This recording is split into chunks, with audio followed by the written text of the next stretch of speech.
Be'ezus Hashem Yisbarech, we will continue, or we are learning the holy letters of the Balatanya, letter number 12, where the shir is in L'schus, Refuah Shalema, for Hinda Basta Barachel. We are learning this holy letter, letter number 12. We are going very deep into the letter. We have to understand the magnificence of these letters, that when the Holy Balatanya would write these letters, they would go to all the cities and villages all around Europe and Russia. And the people receiving these letters would break out in celebration. And they would sit and study and ponder over these letters for at least a year until they would receive another letter.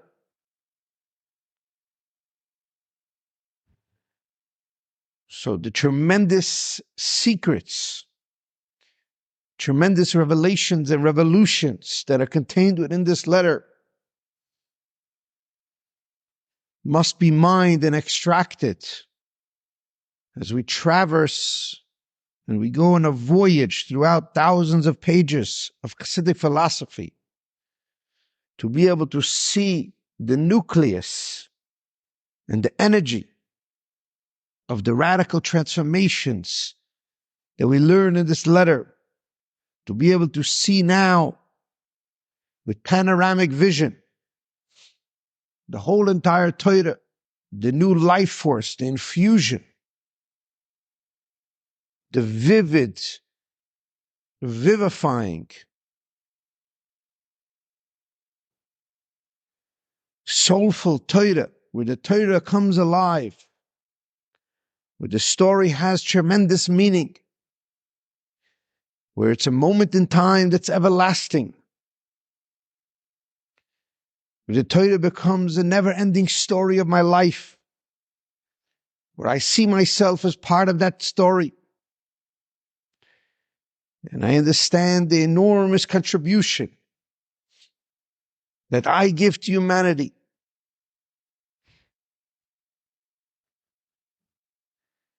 And how God, with my birth, is saying, you matter. And the tremendous significance that I give to this world. And this word significance is the beginning of the problem, and it's the solution to the problem. And that's why we're going very deep into the idea of the chet avodas, the sin of knowledge. To know my significance is the blessing and the curse.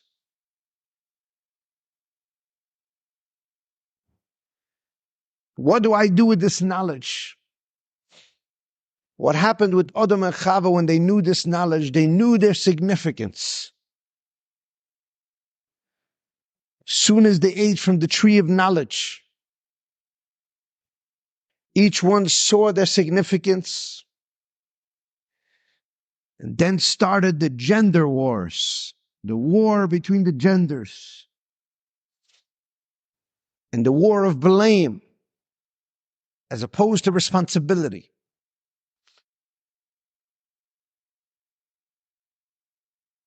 Right away, Chava blamed the snake, Adam blamed Chava, and everyone's blaming everyone for their failures because they want to remain significant.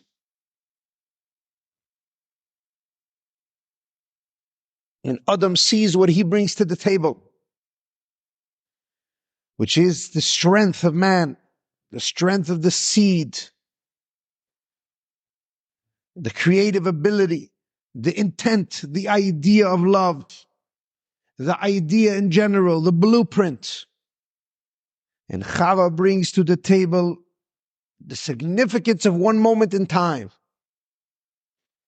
the significance of the body, the significance of every organ, and its generational ability. It's receiving from the intent, from the energy, and its tremendous generational ability, the ability to create, the ability to make it real, the ability for a heart to love and feel. Feeling and love are just energies. A concept on a piece of paper, a concept that's discussed is just a mere concept. But where is the concept produced? Where is the production of it? Where is it cultivated? It's cultivated in the brain. It's cultivated in the feminine. It's cultivated in the womb. And that's why we spent an enormous amount of time explaining the difference between the spheroids. That when we look at the feminine ability, the feminine is always magnifying the masculine. It's always limiting it, stifling it, to magnify it, to take it to lengths and strengths and extrapolations and explorations that it never thought possible. Chokhmah is the idea, the concept. But Bina means to understand the concept, to frustrate it, to cook it, to think about it, to get it in all of its details. And when a woman says, I don't understand, it's because she wants details. And if a man's chokhmah is real, he has to be able to go down to all the details.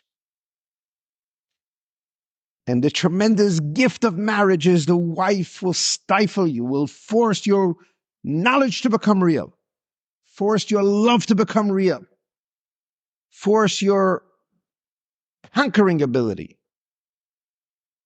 force it to become real, because she will only surrender to you. She will only give you her heart. She will only feel your love if you bring yourself deep into her, emotionally, psychologically, holistically, entirely. If you bring your whole entire being to your wife, she'll make you real, both physically and, of course, spiritually and psychologically.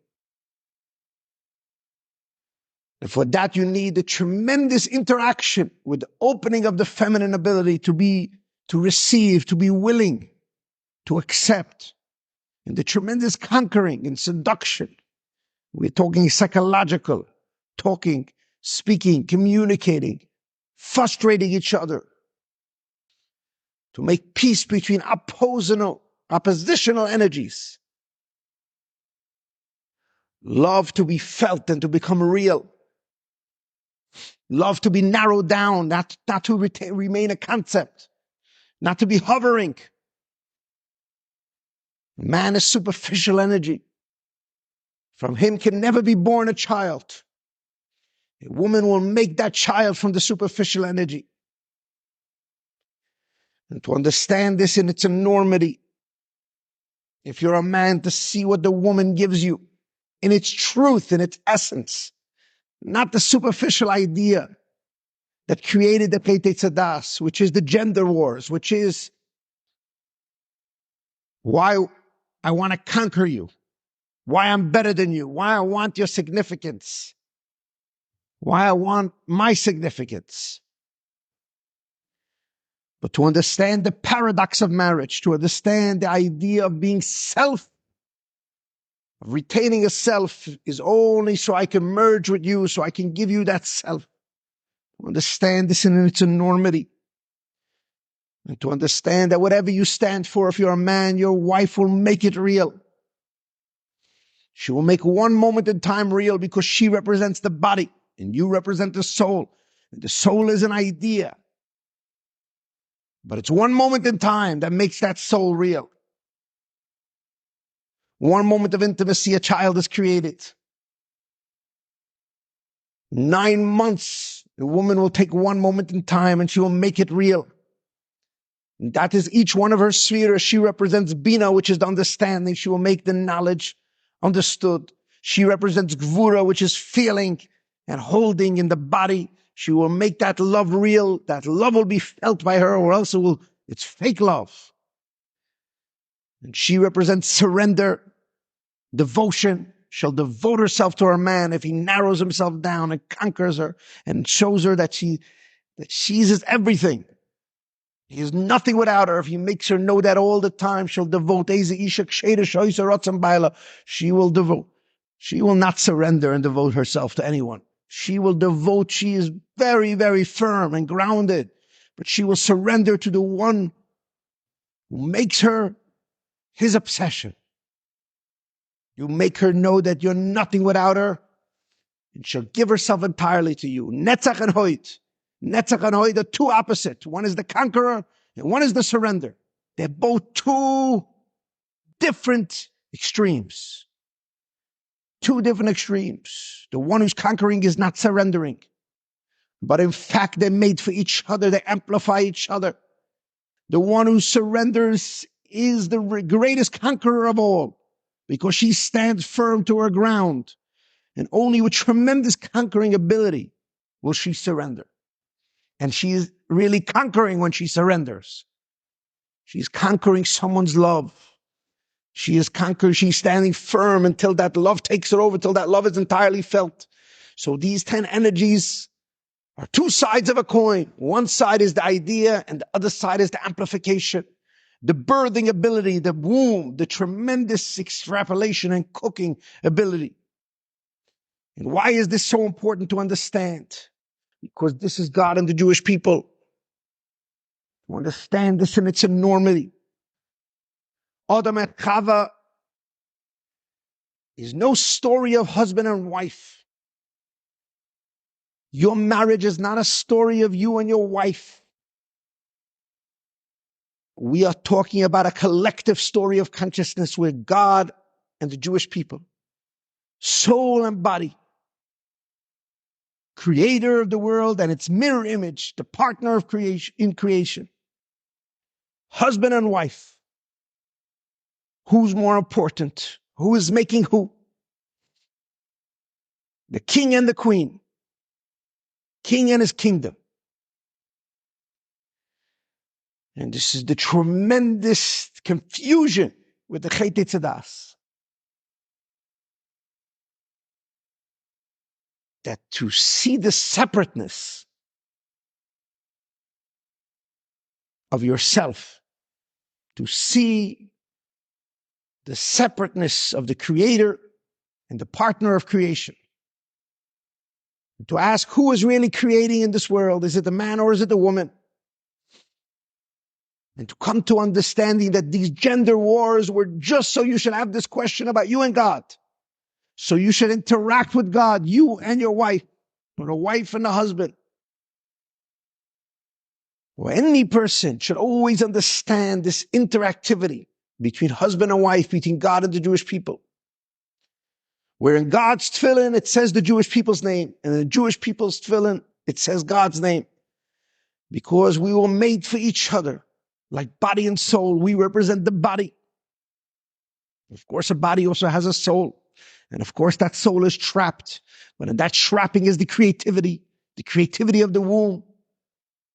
And that trapping is the idea of amplifying all the energies of the man, the secret of the feminine ability, to realize that we hold the keys and the secret to all of creation. The man makes seed, and it's a wonderful idea. From an idea, he's able to create the beginning of all creativity. But the woman will take that seed, she will cook it for 9 months, and she will make it into something entirely new. And this is what we explain. Enormous idea to understand this. Even if you're not married, Even if you're a woman, even if you're a man, it doesn't matter, because if you understand this in its enormity, it radically transforms your life. Do you see this enormous idea of Yaakov Avinu? That we say Yaakov Avinu was born from Chesed and Gvura. He was born from Avraham and Yitzchak.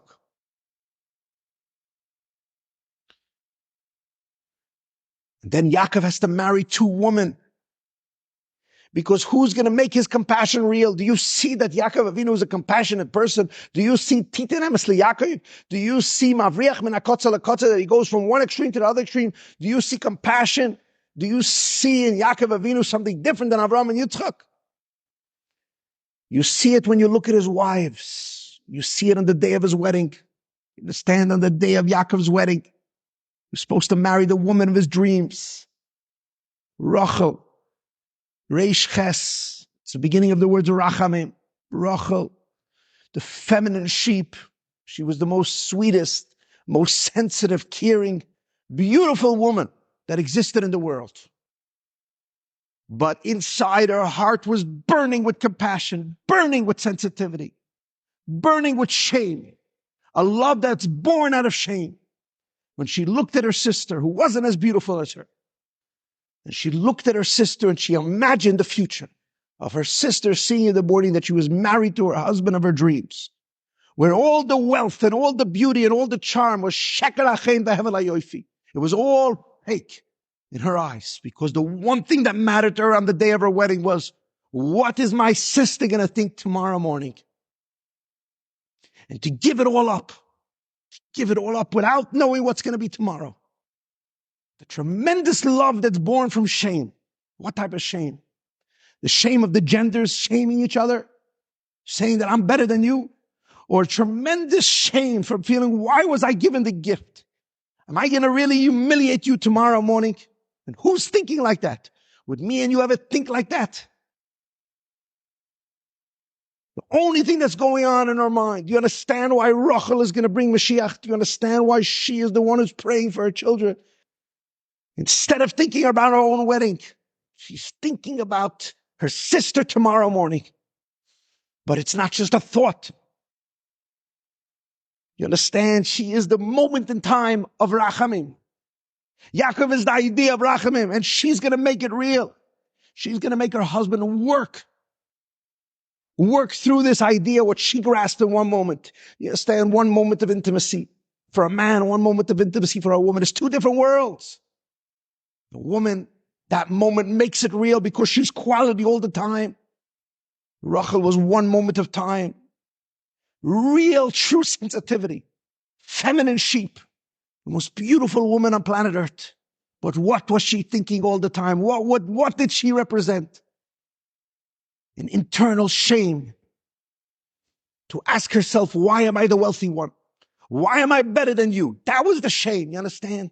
The shame of the Chet Tzedakah was, I shame you because I'm better than you, because automatically I see what I bring to the table. So subconsciously I'm making you feel like I'm the man. And you are making me feel like you're the woman. You're going to try to seduce me and I'm going to try to control you. And we're going to always try to show who's better, quality or quantity. And that was the confusion of man. Your separateness is made for each other. And Rachel was the beginning of compassion. She was going to give birth to Yisro, to Yosef HaTzadik. She's the one who extrapolates this tremendous compassion. The Chemla Rabbah, tremendous compassion from her husband. And she extrapolates it from him. She calls it out, just like the Malach of Esav, just like Esav, just like Leah. Rachel is the fundamental one moment in time when she makes the switch. Tremendous sense of feminine compassion. To understand why Rachel is the mother of Yosef HaTzadik. Do you see how that one moment in time goes out forever? Do you see the avodas, tzedakah, the obsessive compassion that she had? Do we think about this? You understand how enormous this story is? All of her quarrels later on. Her womb is open, her womb is closed, she can't have children. One moment in time to see the man of my dreams. To think on the day of my wedding about a poor man. Like Rabbi Akiva's daughter was destined to die. But on the day of her wedding, she was thinking about a poor man. To understand the significance of being at the moment, the peak moment. Why do we break the glass by the chuppah? Your peak moment of simcha. Remember everyone else's pain. It has to be a joy that's born from pain. It has to be a love that's born from shame. Not the guilty shame, but the shame of connectedness. A shame where it's the concept. I have a gvura, I have Yitzchak in me, I have a left side, I have tremendous shame, I have tremendous measurement. But I'm not measuring you, I'm measuring me. Rachel had a tremendous sense of gvura in her. Tremendous sense of shame, tremendous sense of inferiority. But the inferiority was not like me and you, superficially. It was an internal inferiority where she asked herself the question, am I really going to be tomorrow morning living the life of my dreams while I'm humiliating my sister? Who thinks like that? Only somebody who's deeply connected with humanity. Only somebody who's deeply connected with everyone around them. Someone who's not selfish. You understand? She was self-oriented, self-preserved, self-centered, and self-directed. She was beautiful. She had everything going for her. But she used all of that to give it to her sister. And that was the real beauty. That's the real idea of being wealthy. To marry the body and the soul is to realize that my selfishness, my wealth, my left side, my negativity, anything that's connected with the left, which gives me the sense of separateness, is only so I can know you. So I can judge myself and ask myself, why am I better than you? So I can connect with you more deeper. And then to understand that this moment in time, this woman, what she represented, where she did it holistically, unconditionally. She gave birth to Yosef HaTzadik. Do you understand that that moment in time took years? But she gave birth to this child who was most magnificent, most beautiful, who just wanted to give to everyone around him all the time. And how his brothers, who were born out of his mother's compassion, they betrayed him. They didn't appreciate him. But he never had held the grudge because he said, I'm only here for you. Do you understand that compassion will never ever have revenge, will never get upset, will never say you're a kafui toiva, because I was only born for you. My beauty is only for you. My wealth is only for you. So if you have to thank me, I'm missing the boat. You're missing the boat. If you betray me, it's another opportunity for me to give you. And it means that I didn't fully explain that we're equal. Do you understand the enormity of what Yaakov Avinu? That he goes from the highest to the lowest. Do you understand why Mitosei Shlema? Why his family was fulfilled? Even though the brother sold him out, because that's precisely the point of compassion. You have compassion on people that don't deserve, because you don't really deserve. And to be in that state is a tremendous sense of wealth, where the rich man thinks he's really poor, and the rich woman thinks she's really poor. So when I look at my spouse, I realize I'm getting far more than I'm giving, which is to create a home of compassion, to be in a state of paucity all the time, to see that I potentially shaming you, so I need to receive from you much more than I'm giving you, because you need to be the giver, to create equilibrium. Yosef HaTzadik understood the enormous opportunities his brother was giving him. You're allowing me to give you. Never for one moment did he judge them, because he was the birth of compassion. He was the beginning of compassion. He was born because of a moment in time of compassion. So who's better, man or woman? The idea, or to make it real, to amplify it 10 times. They're not, none of them are better. Each one was made for each other. That's the secret of compassion. Whoever you are and whatever you're doing, you're always getting far more than you're giving. And when you're getting to give, and when you're giving to get, is to create compassion, is to create the shame Yud Kei Vav Kei, is the purpose of Bnei Yisrael.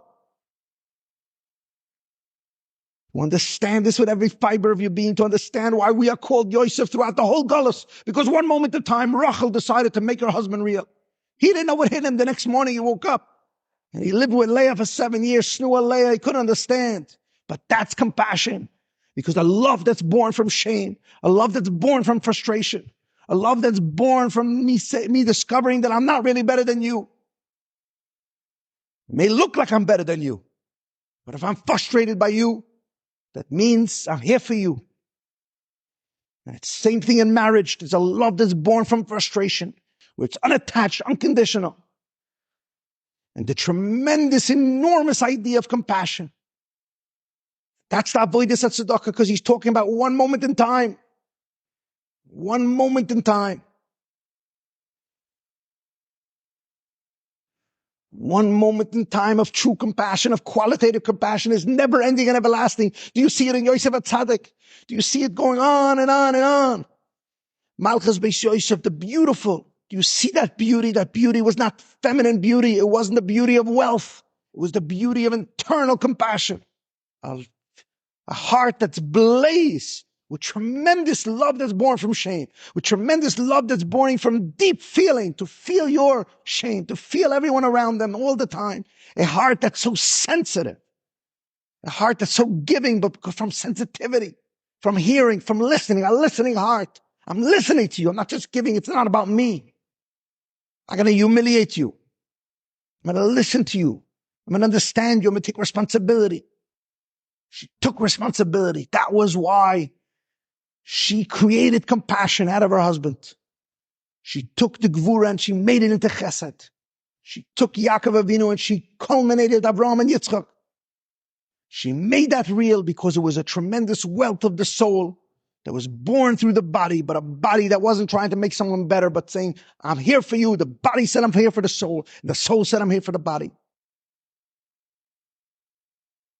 And that is the beginning of the Tikkun Chet Tzedakah, and that is the Jewish people. That is the whole purpose of the Torah. To foster tremendous unity between husband and wife, tremendous unity between rich man and poor man, tremendous unity between parents and children.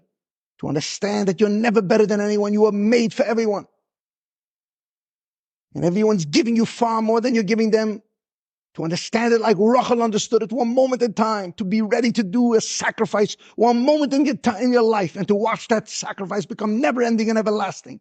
Because that's avodas tzedakah, that's the internal work, where you're here for another person.